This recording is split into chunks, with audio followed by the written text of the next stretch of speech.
We're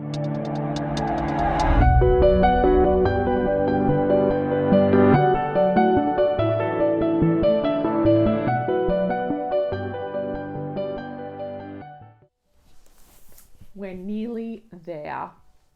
Monthly reflection. I have redesigned the monthly reflection in the A4 because I just felt like there wasn't enough in it. Hello. So I've hijacked my own video because I realized that when I recorded the video that I hadn't really explained the monthly reflection to you. So I really wanted to make sure that you understood, and I went through each individual part. So the monthly reflection is brand new.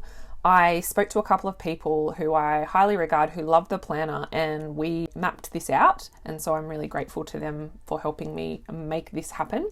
And I hope you are too. So this is more meaty in that it really reflects both your career and your personal. So if we look at the first part, it's the accomplishments from the past I'm most proud of, at least 3. So just the past month, the top 3 things that you've accomplished. You could even sort of look at things that you're grateful for. So what are 3 things that you're grateful for the past month? Or if you don't feel like you've done stuff, then maybe what did you help others do? So sometimes when we're reflecting on what we've accomplished, and especially in the, last week's success, our last week's success or our monthly reflection could really be around something that we helped someone else do, because our success is their success and their success is our success, especially if we were a part of it. So we're not working on our own.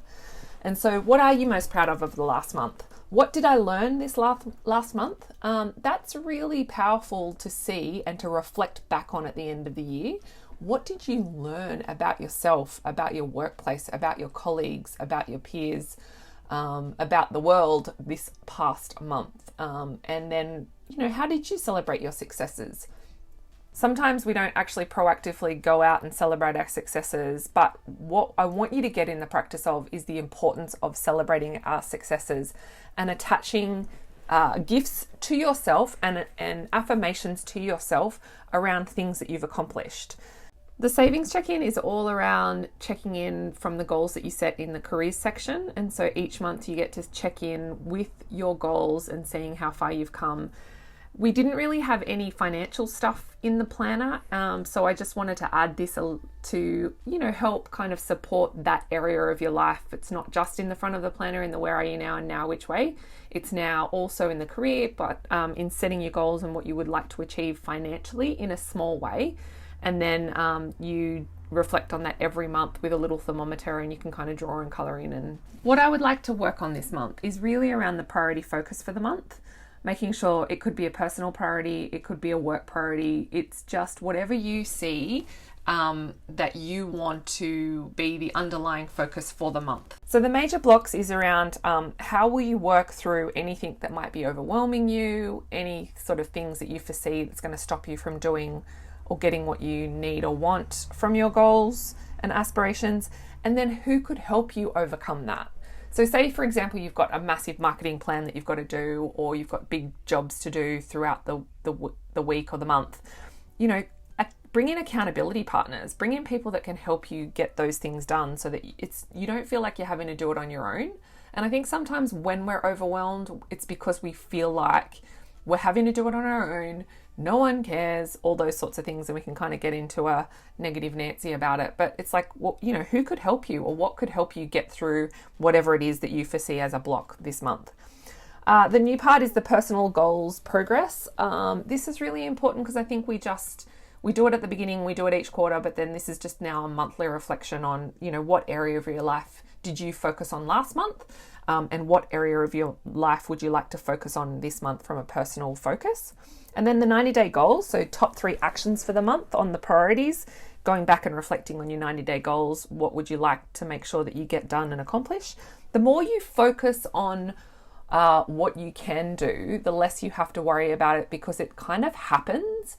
So setting the intentions for what you want and setting your goals, you're putting it in your mind, and it then becomes a bit more of a priority. And I guess that's what I'm trying to teach or show you, is that when you write it out and then you place it on the paper, you know, your hand and your writing and your visuals, they all do something to solidify it into your mind. And therefore, you then start to look for ways in which you can accomplish these things without even realizing you're doing it. It's pretty amazing, but I just wanted to kind of highlight that. What will I learn, read, listen this month? You know, if you've got a favorite podcast, or you could put a post out and ask others what they listen to that's really inspirational around, and it could be around your personal goals, or it could be around your 90-day goals. And how will I take care of myself in the month to come? This is really important. And also, how will you celebrate your successes? Because I think it's all around just making sure you get into the practice of taking care of yourself.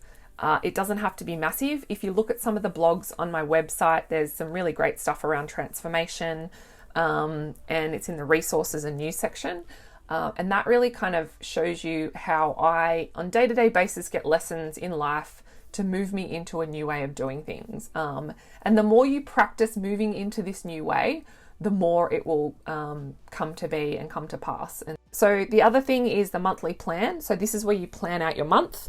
So what this is also doing with the monthly planning is highlighting and showing you where you are going to have big weeks or where you're going to have low weeks, and you can move things around accordingly.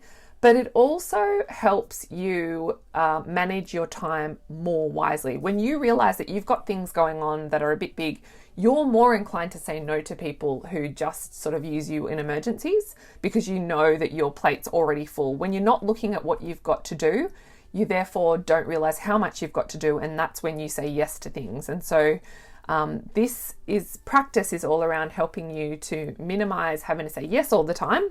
And there's a really good blog or video on my Facebook page around that, around how to say no and procrastination. So if you go to that, but yeah, the monthly plan is around setting out your month so that you can see what you're doing, move stuff around, and then you can set out your weeks and keep going and go forth and conquer.